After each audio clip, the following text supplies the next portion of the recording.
from Lagos, the nation's commercial capital. This is the News at 10. Live from Channels Television. Reporting tonight, Nwaodo.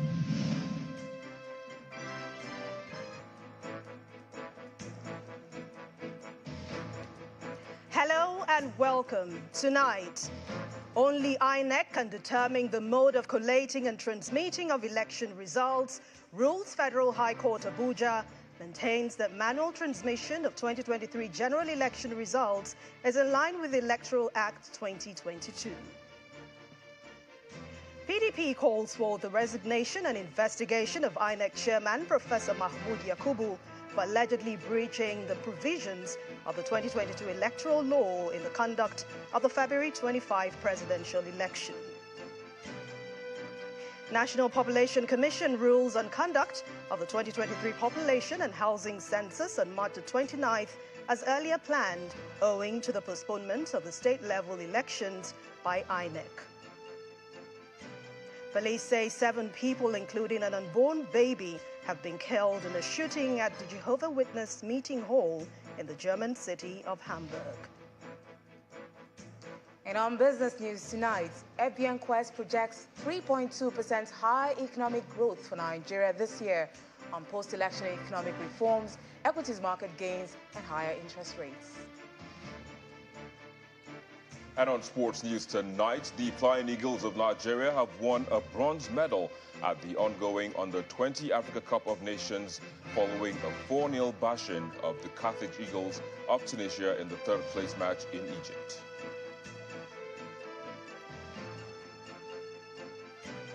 And from Abuja, Governor Nyesom Wike urges residents of Rivers State to vote for candidates of the PDP during the March 18th governorship and state assembly elections.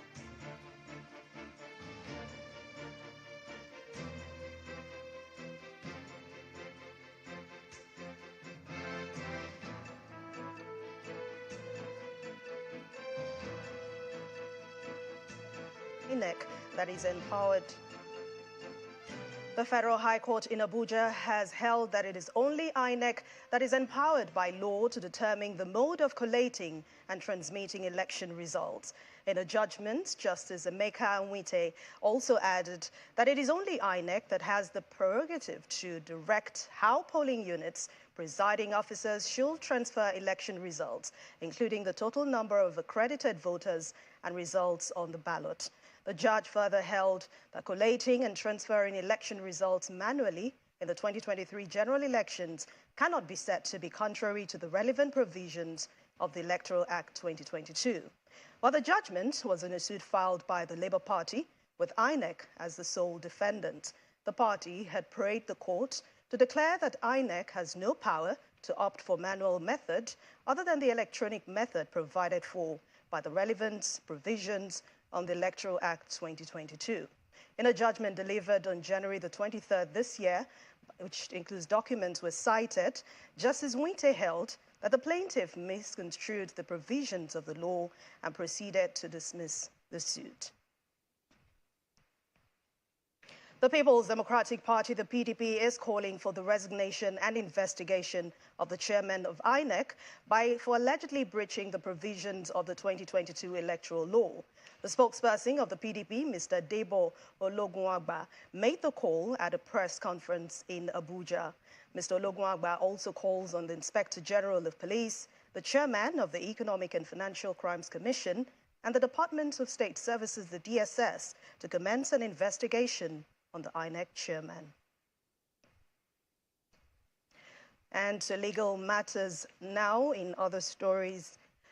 In Abuja this time, where the Supreme Court has affirmed Mr. Rufai Hanga as the senator-elect for Kano Central Senatorial District under the platform of New Nigeria People's Party. The Apex Court also removed former governor of Kano State, Ibrahim Shekarau, as the candidate of the NNPP in the February 25 National Assembly election. It upheld the judgment of the Federal High Court and the Court of Appeal in Abuja, which had earlier upheld the candidature of Mr. Hanga as the candidate of the party. The Supreme Court has finally laid to rest the candidate for the Kano Central Senatorial District of the New Nigeria People's Party in the February 25 elections by declaring Mr. Rufai Hanga as the rightful winner. In the judgment prepared by Justice Owani Abaji and read by Justice Emmanuel Agim, the Supreme Court held that the appeal by the Independent National Electoral Commission lacked merit and substance and dismissed the appeal. The Federal High Court and the Court of Appeal had in their previous judgments upheld Mr. Rufai Hanga as a senatorial candidate of the NNPP for Kano Central, following the withdrawal of Mr. Ibrahim Shekarau as a member of the party due to irreconcilable differences with the leadership of the party. Rather than obeying the Federal High Court order, INEC appealed the judgment at the Appellate Court and lost. The Apex Court faulted the refusal of INEC to replace Mr. Shekarau before the election. I thought we have resolved this matter. The former governor of Kano State, Ibrahim Shekarau, was declared winner of the Kano Central Senatorial District election under the New Nigeria People's Party, despite his resignation from the party before the election. However, the NNPP rejected Shekarau as the right candidate for the election, alleging that INEC refused to replace Mr. Shekarau's name with the candidate the NNPP nominated for the election, which is Mr. Rufai Hanga. Meanwhile, INEC chairman has described as misplaced the call by the People's Democratic Party for the resignation of Professor Mahmoud Yakubu. In a statement, the chief press secretary to the INEC chairman said the PDP did not provide any convincing evidence to back up what he describes as the spurious allegations it listed as Professor Yakubu's infractions of the Electoral Act 2022. He further explains that the PDP also did not give the evidence to prove its claims that Professor Yakubu sabotaged the uploading and transmission of results from polling units. It is common knowledge that the PDP has rejected the outcome of the presidential election and has vowed to challenge it in court, saying it should pursue its case accordingly. He reminds the party that making libelous allegations against the person of the INEC chairman is actionable and that it should henceforth desist from the practice.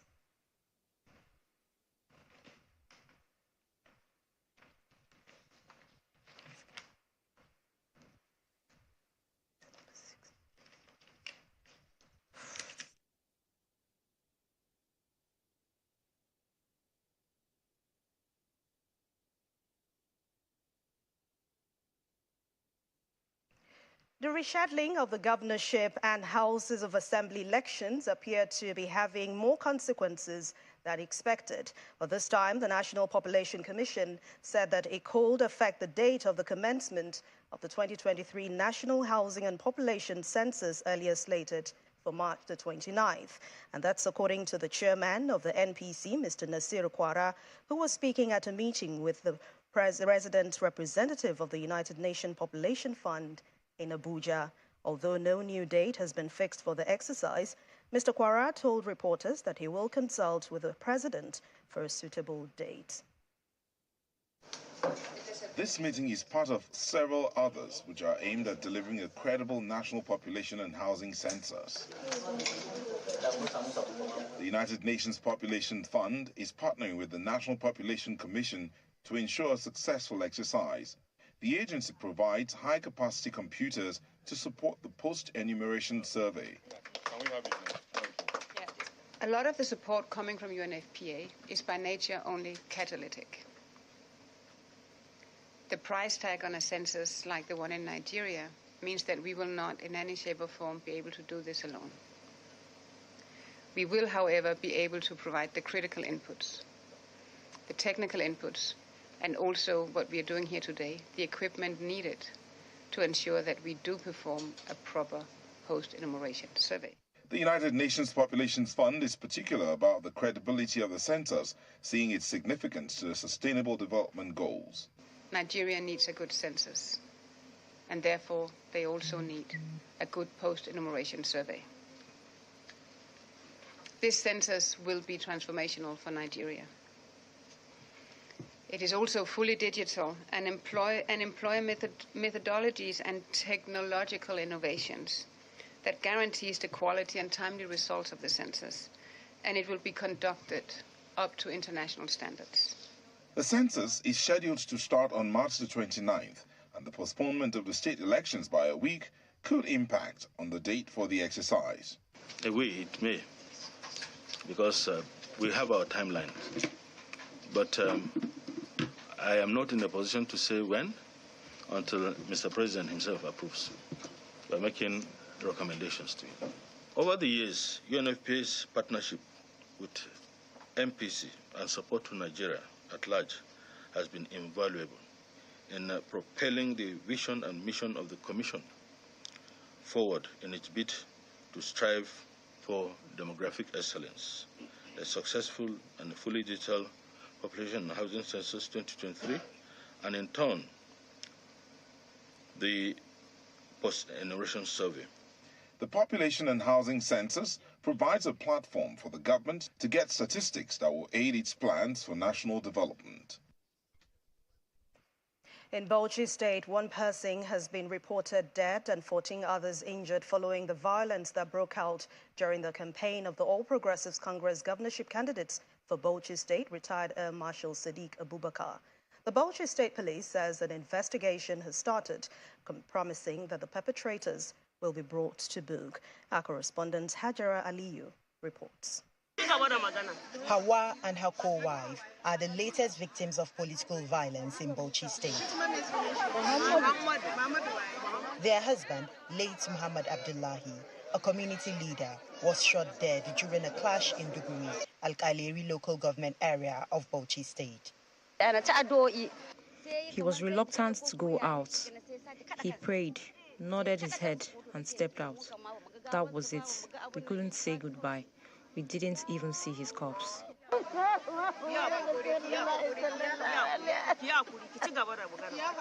According to the police, the governorship candidate of the All Progressives Congress was in Duguri, the hometown of Governor Bala Mohammed, to campaign when violence erupted on Wednesday evening. 14 people were injured, and some of them are still receiving treatment in the hospital. The incident left several cars damaged. The APC and PDP trade blame over who is responsible for the incident. Is gang leader or leaders who led today's thuggery, unleashed terror, intimidation on the people of Duguri town. They left several others injured and killed one Malam in Washata through a gunshot. The allegation was is false, unfounded, and malicious. Instead of what the PDP and their sponsored hoodlums were saying, it was the campaign team of Air Marshal Sadiq Abubakar that was attacked. Governor Mohammed visits Duguri to condole the people, especially the family of late Abdullahi, urging the people to exercise restraint. I will take the matter to the highest level. There is nobody above the law, even including myself, who has immunity. Certainly will not agree. Air Marshal Sadiq was also in the hospital to visit the victims. Recall that a similar incident was recorded in Akuyam a month ago, which led to the death of one. Hajara Aliyu, Channels Television News. The campaign convoy of the Labour Party governorship candidates in Kaduna State, Mr. Jonathan Asake, was attacked today by hoodlums suspected to be political thugs at Gidanwaya in Jama local government area of the state. According to the spokesman of the Labour Party candidate, Mr. James Swam, the incident happened when the campaign convoy was passing through Gidanwaya on its way to Godogodo and other towns as part of the campaign team tour of the local government. He explains that after the first 3 vehicles in the convoy managed their way through, the old tires placed on the road, thugs started throwing stones, sticks and other objects at the long convoy before the timely intervention of security personnel attached the candidates to forestall a crisis. He, however, says the 4 people, including 2 boys and 2 girls, were injured during the attack. In part 2, after the break, 29 farmers killed after suspected Boko Haram terrorists attack Mugdolo community in the Lake Chad area of Borno State. Please stay with us.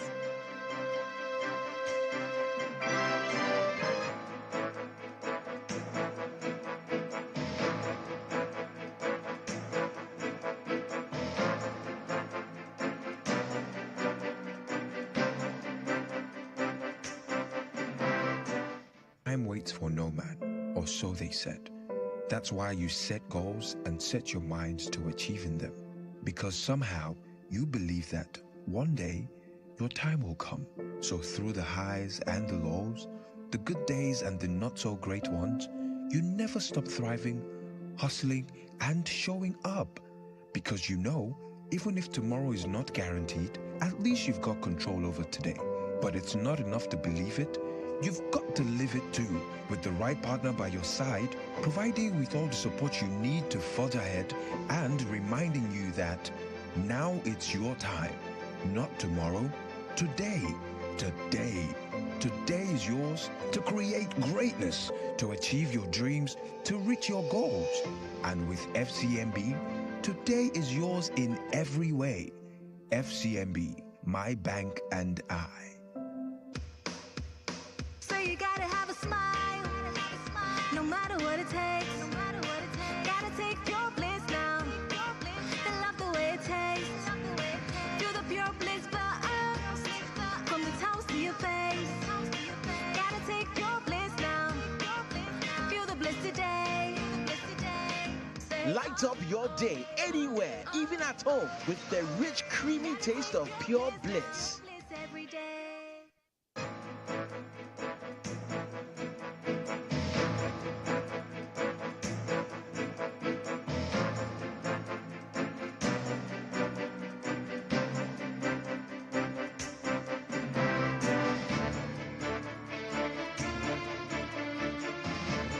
Welcome back. If you've just joined us, you're watching the news at 10 live on Channels Television. A reminder of our top stories.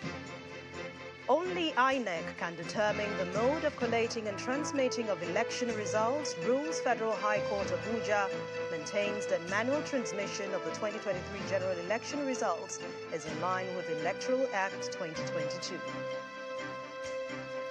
PDP calls for the resignation and investigation of INEC Chairman Professor Mahmoud Yakubu for allegedly breaching the provisions of the 2022 electoral law in the conduct of the February 25 presidential election. National Population Commission rules out conduct of the 2023 population and housing census on March the 29th as earlier planned, owing to postponement of the state-level elections by INEC. And police say 7 people, including an unborn baby, have been killed in a shooting at a Jehovah's Witness meeting hall in the German city of Hamburg.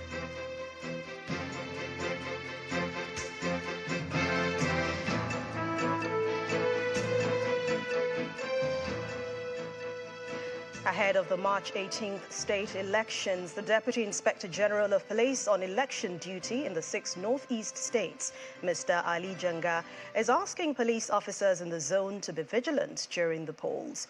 He gave the charge when he met senior police officers in the zone at the Gombe State Police Command, where he asked them to prevent any tampering with results of elections.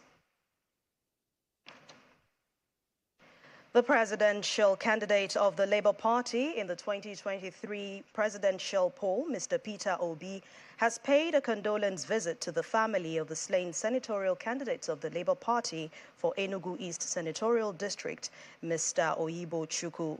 Mr. Peter Obi appealed to the people of Amure in Kano West local government area of Enugu State, the hometown of Mr. Chukwu, to remain calm because justice will be done, as the party will not rest until those who killed him are brought to book.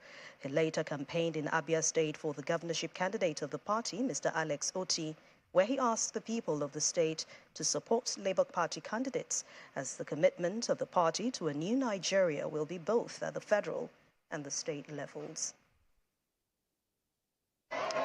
Mr. Peter Obi arrives at the country home of the murdered Labour Party senatorial candidate in Enugu East Senatorial District, Oyibo Chukwu. Is accompanied by the governorship candidates of the party in Enugu and Abia State, as well as the national chairman of the party, Julius Abure, and party stalwarts. In the charged atmosphere, Mr. Peter Obi calls for calm and promises not to abandon the family of Mr. Chukwu. As a party, to pay condolence to the family of Oyibo Chukwu and the entire Chukwu family, Amori, and the Enugu community on a very sad death of our own senatorial candidate, our brother, our fathers, one of us who were in this journey with us. But like I always said, I know the enemies killed him. However, I always say God called him home. The national chairman of the party also prays for the repose of the soul of the late lawyer and tells the people that the party have fulfilled the promise made to the family. We believe that this community has what it takes to give a quality representation in the Senate to this senatorial district and to this community. And that's why today I have the honor and privilege to also inform you that a family member from here is the one that is replacing the dead one. I'll state the obvious that we believe in this family. Mr. Peter Obi then moves to the Umunnechi local government area of Abia State, where he campaigned for Mr. Alex Oti, the governorship candidate of the Labour Party, and Labour Party candidate for the State House of Assembly. Well, let's take you back to the story we told you earlier about the People's Democratic Party, the PDP, calling for the resignation and investigation of the chairman of INEC for allegedly breaching the provisions of the 2022 electoral law. The spokesperson for the PDP, Mr. Debo Ologunagba, made the call at a news conference in Abuja, where he accused the INEC boss of, in his words, criminal manipulation of the February 25 presidential election results. Mr. Ologunagba also calls on the Inspector General of Police, the chairman of the Economic and Financial Crimes Commission, and the Department of State Services to immediately commence investigation of the INEC chairman. The People's Democratic Party has further reviewed the widely condemned infractions, brazen violation of the provisions of the Electoral Act 2022, criminal manipulation and alteration of election results perpetrated by the Professor Mahmoud Yakubu-led Independent National Electoral Commission, INEC, to subvert the will of Nigerians in the February 25, 2023 presidential and National Assembly elections.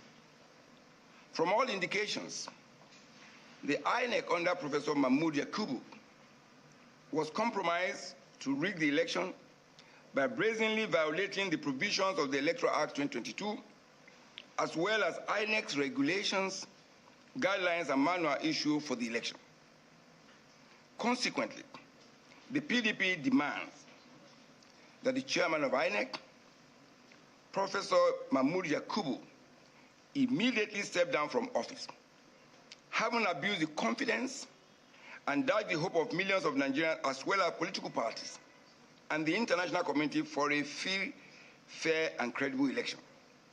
Furthermore, the PDP demands that the Inspector General of Police and the Director General of the Directorate of State Services, DSS, immediately commence investigation into the electoral violations and manipulations by INEC with the view to prosecuting Professor Mahmoud Yakubu and other officials of the Commission for electoral offenses. Meanwhile, the INEC chairman has described as misplaced the call by the People's Democratic Party for his resignation. In a statement, the chief press secretary to the INEC chairman said the PDP did not provide any convincing evidence to back up what it describes as the allegations it listed as Professor Yakubu's infractions of the Electoral Act 2022. He further explains that the PDP also did not give the evidence to prove its claims that Professor Yakubu sabotaged the uploading and transmission of results from polling units. It is common knowledge that the PDP has rejected the outcome of the presidential election and has vowed to challenge it in court, saying it should pursue its case accordingly. He reminds the party that making libelous allegations against the person of the INEC chairman is actionable and that it should henceforth desist from the practice.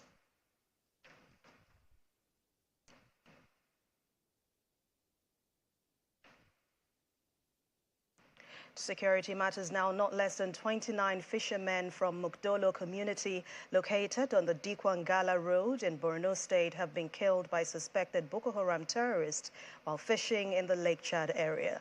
Mukdolo village is in Gamboru Ngala local government area, which is a border town between Nigeria and Cameroon on the fringes of the Lake Chad basin. It was gathered that the fishermen were killed by terrorists who rode on motorcycles and shot sporadically, killing 29 of the farmers, while 7 others barely escaped with various degrees of injuries. The acting Deputy Director, Army Public Relations, 7th Division and Sector 1 Operation Hadinkai, Lieutenant Colonel Ajemasu Jingina, said on getting the news from those who escaped, security operatives were mobilized alongside the civilian JTF to the scene at which the time the attackers had fled. Meanwhile, the United Nations resident and humanitarian coordinator in Nigeria, Mr. Matthias Shamle, has condemned the attack in a statement. The UN envoy expressed sadness over the incident, saying that several civilians were still missing following the incident.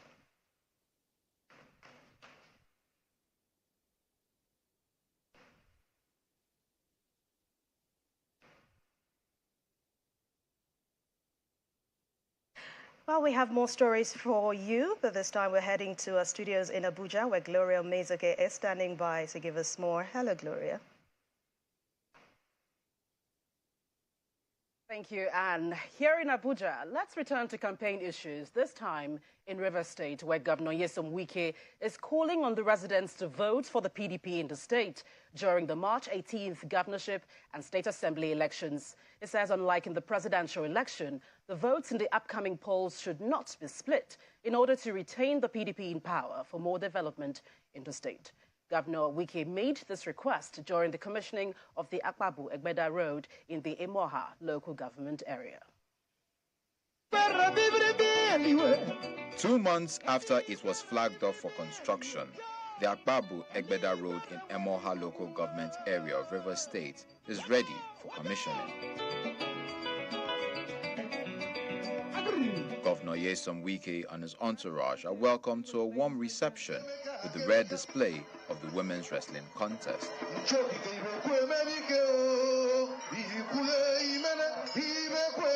In words, community leaders pledged to pay back the PDP-led administration in the state.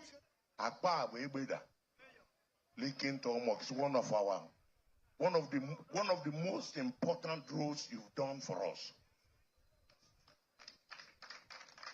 The people say I should tell you they are grateful and they will follow you. Can we not see what is happening? That it is visible to the blind and it is audible to the deaf.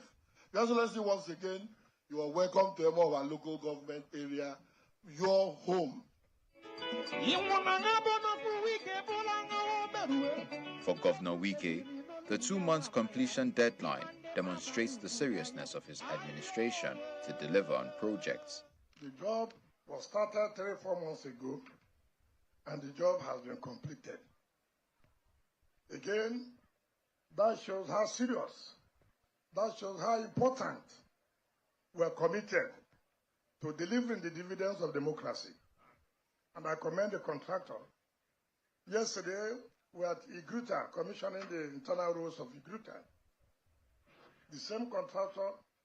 Today, we are here, commissioning the Akpabu Egbeda, the same contractor. Promises made, promises fulfilled.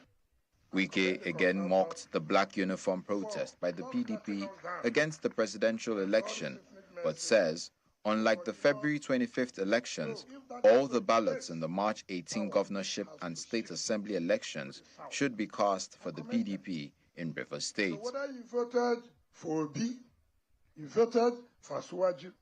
I have no problem with any of you. At first, he stood for Southern presidency. But this one we are going on Saturday is one that is our own permanently.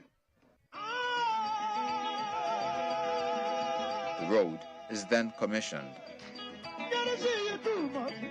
Beyond the advantage of serving as an alternate route to some major roads like the East-West Road, the project will open up an expanse of land for farming and ease the transportation of farm produce.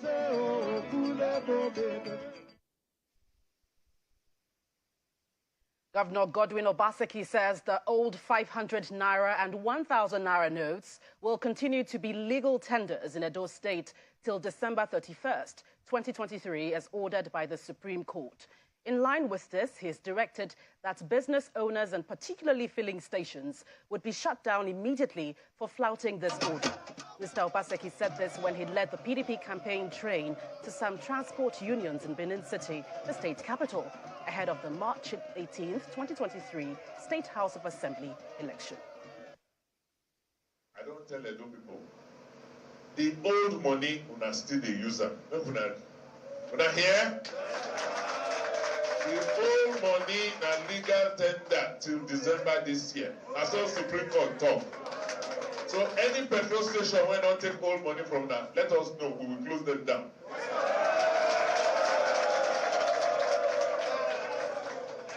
Everybody for market, old money, new money, and the same, not the user. Is that clear? Yes, the suffer done too much. So that Saturday old, we understand what will happen. We not deceive ourselves. Who first talk about obedience for this country? Don't be me. I say I'm the come, I tell them they don't hear that time. But that one don't pass. That's a national election. The one when they go next Saturday, now our own. Now on our own. Now, how to send our people to House of Assembly? Then they go represent us.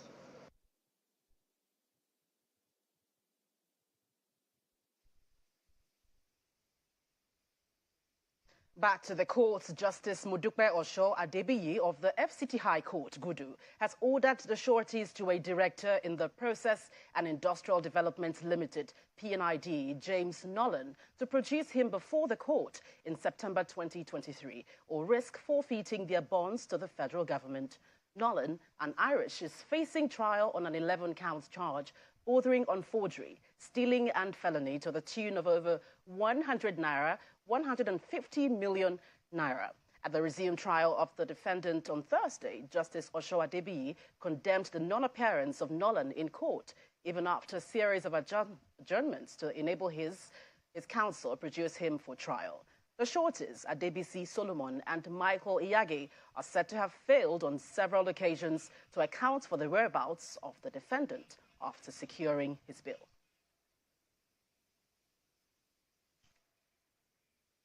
Well, that's it from the nation's capital. It's back to you, Anne. Thank you, Gloria. Still ahead on the news at 10. FBN Quest projects 3.2% higher economic growth for Nigeria this year on post-election economic reforms, equities market gains, and higher interest rates. And that's in business news. Join us again.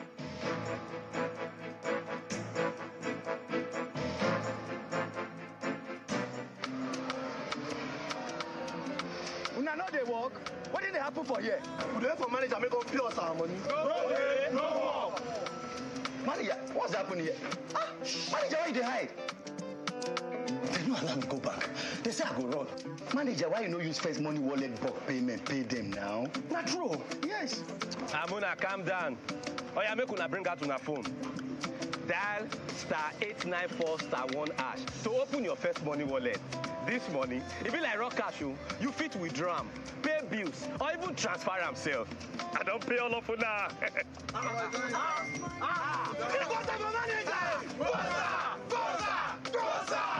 I beg the vibe goes out for First Money Wallet. Enjoy the unlimited life with First Money Wallet. Dial *894 *1# on any mobile phone to activate now. You first. First Bank. Stay connected to the world with Channels TV Podcast and get all the trending stories. Simply log on to channelstv.com. Click on podcast, select the program of your choice, and listen. Our podcast is available on Apple, Google, and Spotify. Tap the expertise you trust. Touch the stories that touch you. Anytime, anywhere.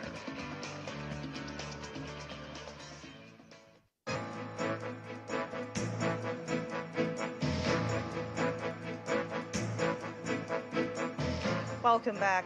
The Kogi State government says that it is determined to improve the welfare and working condition of workers in the state through prompt payment of salaries and allowances. The state's head of service, Mrs. Hannah Odiyo, stated this in Lokoja during the 8th conference of the state chapter of the Nigeria Labour Congress. Victory! Public workers in Kogi State have gathered at the NUT Hall in Lokoja, the state capital, for the 8th quadrennial delegate conference of the State Council of the Nigeria Labour Congress. Governor Yahaya Bello is the special guest of honor, and he is represented at the event by the state head of service, who is attending with some good news for the workers. The screening, as he mentioned, it wasn't bad. It's just that there is no perfect process. And then many cases were reviewed. The bad eggs, we were able to get rid of them to a large extent. Save funds for the state that made recruitment possible thereafter. A few recruitment cases, which was made possible because of that screening exercise.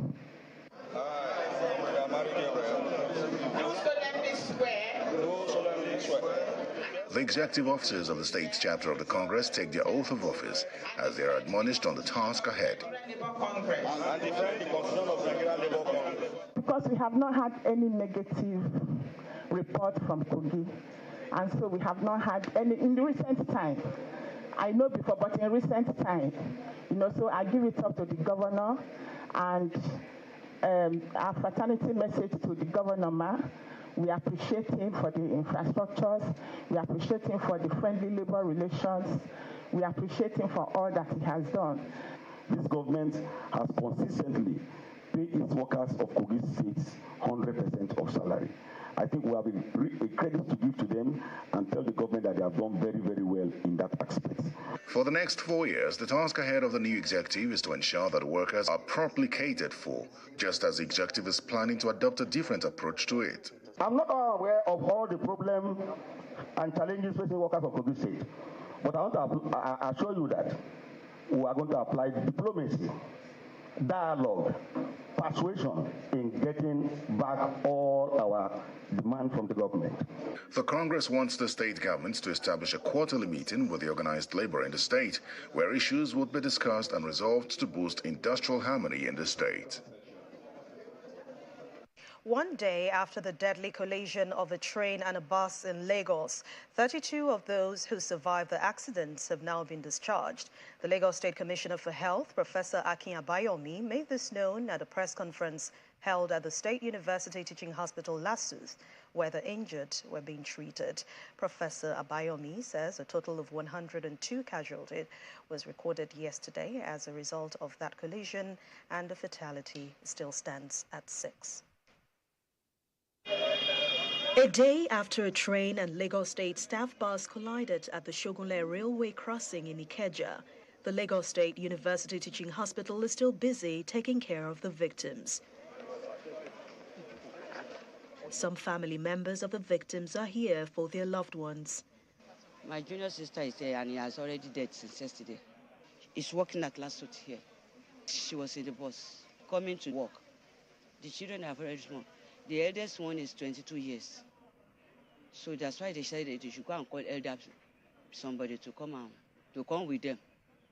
We can see that he's very conscious and we thank God for that. I sincerely appreciate the Lagos State government and also all the medical staffs and the medical team that supported and that saved the lives of so many Lagosians today.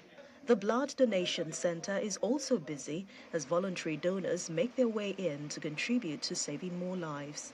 I'm a driver, so I drive all these commercial small boats. So I hear the incident on radio, and I hear when our governor said they need more blood to donate. So that's why I decided today that I will give it out if I'm capable to do it. And by God's grace, they checked me, I'm capable. I don't have any disease, so I'll give it out. We are Nigerians, and we have to bring life back to the States. What really happened is terrible, and everybody needs love and care. And if I have blood, why can't I donate? It's free, so I should give it freely. During a press conference at Lasuth, the State Commissioner for Health, Professor Akin Abayomi, gives an update on the situation. We have discharged 19 passengers from Lasuth. But I am also aware that at the other hospitals where we referred patients to who are moderate to mild injuries, many of them are being prepared for discharge this morning. And the information I have right now is that at toll gate, accident and emergency, they're about to discharge 5, in addition to the 19 that we discharged here. And also at Orile Agege, where we sent 10 passengers, we are about to discharge 8 from Orile Agege. The Chief Medical Director of Lasuth, Professor Adetokunbo Fabanwo, also reacts to the news of triage center operation adopted for the victims. I'd like to seize the opportunity to say that we triaged in compliance with international best practice. When you have huge numbers of casualties, there is no way that you can have vacant or empty emergency bed spaces to put them. So the whole idea is to put them in an open space so that you can clearly see the injuries that they have. Health workers who are numbering over 100 will be able to move around freely to be able to ascertain the kind of injuries they were dealing with. That is the principle of triaging. So this nonsensical talk about treating people on the floor should stop. People should stop criticizing us about that. That is the way it's normally done. And we were able to achieve our objectives. Wife of the President-elect, Mrs. Oluremi Tinubu, alongside the wife of the Lagos State Governor, Dr. Ibijoke Sanwo-Olu, are here to commiserate with the victims at Lasuth. She also makes a stopover at the Bagada General Hospital and the State Accident and Emergency Center, where other victims are being taken care of. Meanwhile, Governor Babajide Sanwo-Olu of Lagos State today paid a condolence visit to some families of the state government staff who were involved in that accident. Mr. Sanwo-Olu, first, the governor visited the family of Ms. Oreoluwa Aino, a youth corps member who was undergoing her National Youth Service at the State Ministry of Education. He also visited the home of 54-year-old Mrs. Victoria Johnson, a social welfare officer of the Lagos State University Teaching Hospital, who lost her life in the accident. Governor Sanwo-Olu also visited alongside a state head of service and some cabinet members. We're also at the family home of Esther Rakosu, who's a staff of Lagos Internal Revenue Service, who also died as a result of the collision. Meanwhile, flags are flying at half-mast at government offices in the state, in line with the governor's directive to mourn the victims of the accident. Our thoughts and prayers are with the families of those involved. Now we have more on business news. Here's Will to give us more. Banking so easy, so simple. Dial star 894 hash now to experience it. You first, First Bank.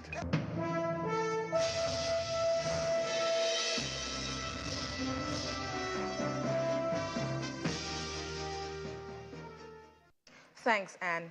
FBN Quest has forecast Nigeria's economy to grow by 3.2% this year, up from 3.1% in 2022, despite economic challenges caused by the naira scarcity and short fuel supply. In its latest report tagged 2023 Economic and Industry Outlook, the Merchant Banking and Asset Management arm of FBN Holdings attributes the growth projection to post-election economic reforms, modest gains in the equities market, and higher interest rates. It explains that the transition of power and the commencement of the new administration's term will set the tone for the second half of the year, as the new government is expected to implement reforms that will stimulate growth and investments.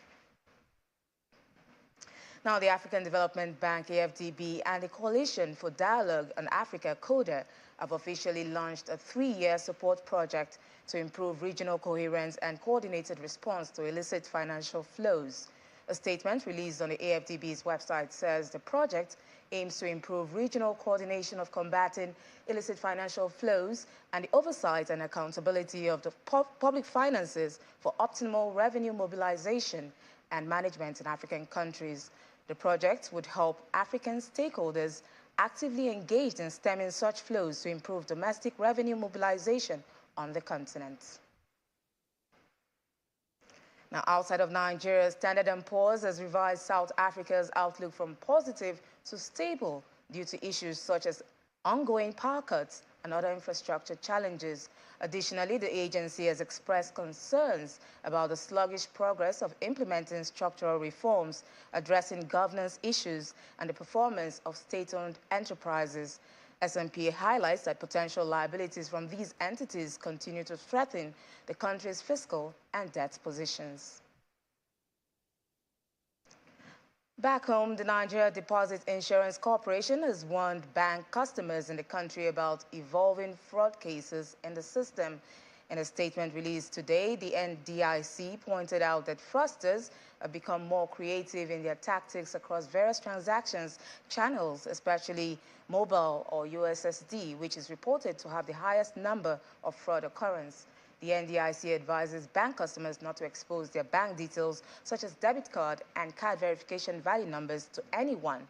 Meanwhile, recent report by Financial Institutions Training Center, FITC, shows that 1.17 billion naira was lost to fraud across 24 banks in Nigeria within the second quarter of last year.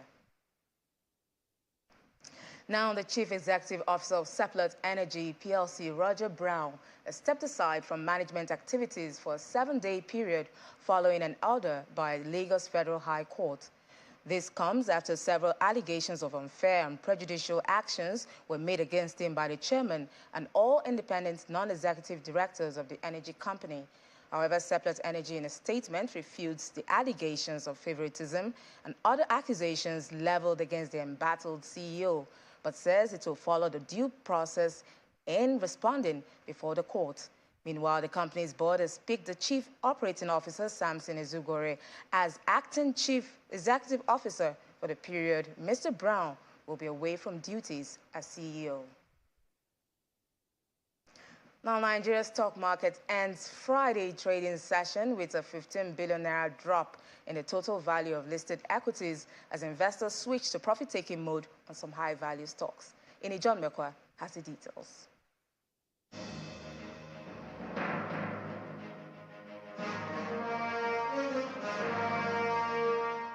Thank you so much. Welcome to the stock market reports.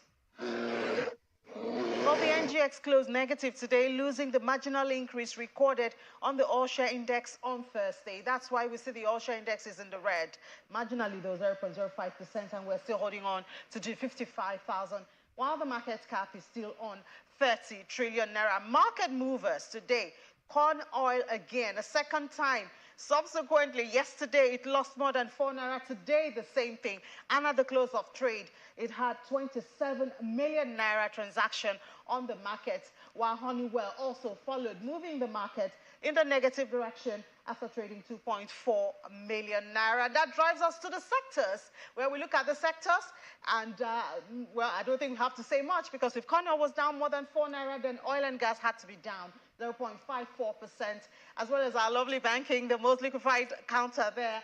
And because of Honeywell, of course, consumer goods was also down 0.04%. What a way to end the week. Well, we'll not lose hope. We'll continue again next week. That's the stock market report. John Mekwa is back to you.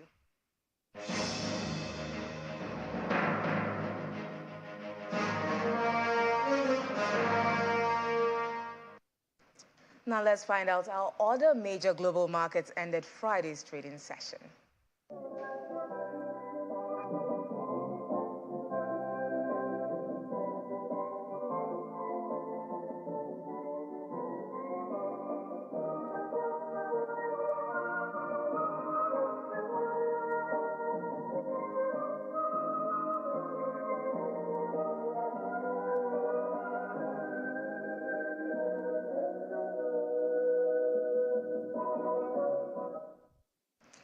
And that's it on business news. It's back to you, Anne, for the rest of the news at 10.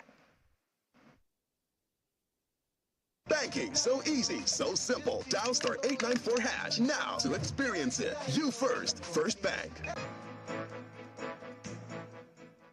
Thank you, Will Ibong. Now, a gunman has killed several people in a church in Hamburg in the northern part of Germany. He was visited by police last month after a tip-off raising concerns about his mental health and anger towards religious believers, especially Jehovah's Witnesses. Police say he was cooperative and had an open conversation with the officers, so there was no ground to take away the gun from him at the time. Here's Simon Pusey with more on this and other stories in Around the World in 5. Good evening and welcome to the Channel's studios here in London with your international news around the world in 5. Police say 7 people, including an unborn baby, have been killed in a shooting at a Jehovah's Witness meeting hall in the German city of Hamburg. Here, footage filmed by a local resident of the suspect shooting through an open window. It's thought he acted alone and later took his own life. Here, police storming the building. The suspect, named only as Philip F., is said to have had ill feelings towards the religious community, of which he had previously been a member. At a briefing on Friday, the police said 4 men and 2 women were shot dead, and all were German nationals. 8 people were injured, 4 seriously. German Chancellor Olaf Scholz said he was left speechless, and his thoughts went out to the victims and their relatives. China's leader Xi Jinping has secured a historic 3rd term as president from the country's rubber-stamped parliament. It follows a consolidation of power that has made Mr. Xi China's most dominant leader in generations. The so-called 2 sessions of the National People's Congress and the Chinese People's Political Consultative Conference this week is closely watched as it provides a glimpse into China's direction in the coming years. UK Prime Minister Rishi Sunak has agreed a deal with the French President Emmanuel Macron on trying to reduce the number of illegal migrants crossing the Channel. At a summit in Paris, it was agreed that for the first time, the UK will help fund a migrant detention centre in France. It is hoped the agreement will reduce the number of people crossing illegally in small boats. Rishi Sunak says he wants a new chapter in relations with France. Today, we've taken our cooperation to an unprecedented level to tackle this shared challenge.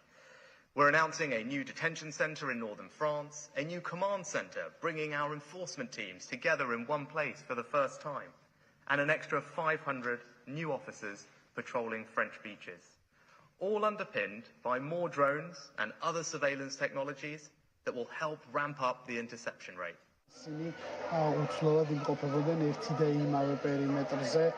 Georgia may have dropped the foreign agents law, but the director of the Georgian Institute of Politics says the crisis is far from over.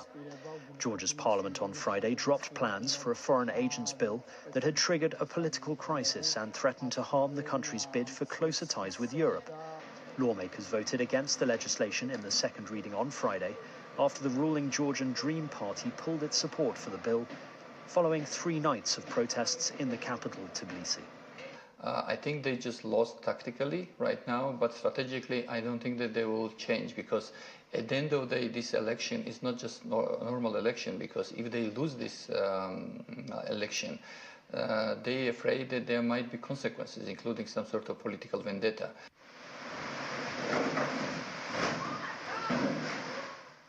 The The World Meteorological Organization says one of the strongest storms ever recorded in the southern hemisphere may also have broken the world record as the longest-lasting tropical cyclone. Tropical storm Freddy is due to hit the coast of southern Africa again late on Friday or early Saturday, after killing at least 21 people in Mozambique and Madagascar when it first made landfall last month. Freddy was first named 33 days ago. The current record is held by a 31-day hurricane in 1994. More than 166,000 people have been affected when the cyclone swept through Mozambique 2 weeks ago, washing away roads and flooding houses and schools, according to the country's National Disaster Management Agency. And a big black and white cat has become an internet sensation and a major tourist attraction in the Polish city of Szczecin. Word is spreading across Poland about Gasek, who lives in a wooden house on a sidewalk near the city centre. The famous feline's address is Szczecin's most highly rated tourist attraction on Google Maps. And that's your international news around the world in 5. Now back to the channel's studios in Lagos.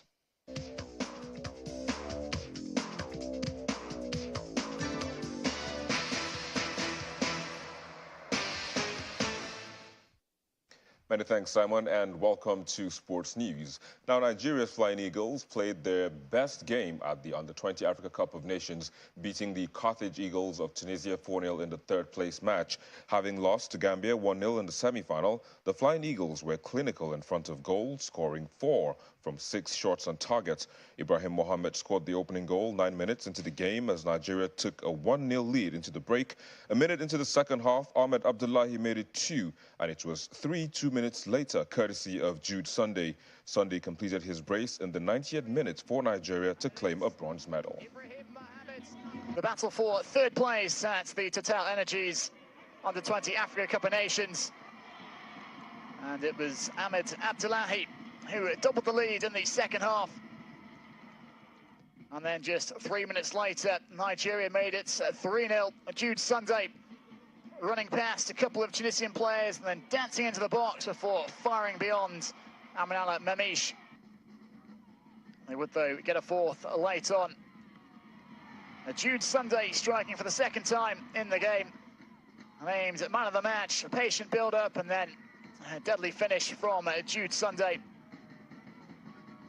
Tunisia finishing fourth for the second time running.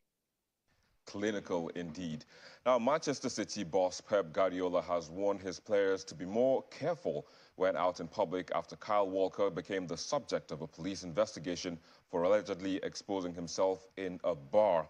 Guardiola refused to comment on the matter on Friday, saying it was a private issue that would be resolved internally by the club, but said players must always be on their guard when they step out of the house.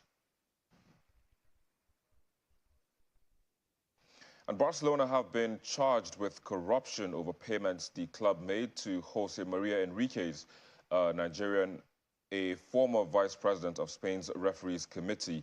Last month, it emerged that Barca have paid Negreira and a company he owns a reported total of 8.4 million euros between 2001 and 2018. A Barcelona court heard on Friday that Barca, former club officials, and Negreira had been indicted for corruption, breach of trust, and false business records. These lawsuits brought by the Barcelona Public Prosecutor's Office target the club, as well as former presidents Josep Maria Bartomeu and Sandro Rosell.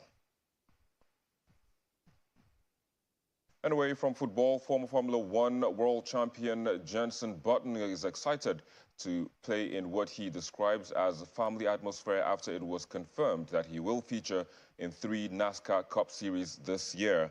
Button, who won the F1 championships in 2009, will make his Cup Series debut on March 26th at the Circuit of the Americas in Austin, Texas, then compete in the inaugural Chicago Street Race on July the 2nd before racing at the Indianapolis Motor Speedway Road Course on August the 13th. And that's a wrap on Sports News. It's back to Anne with the wrap of the news at 10. I'm Victor Matthias. Thank you for watching.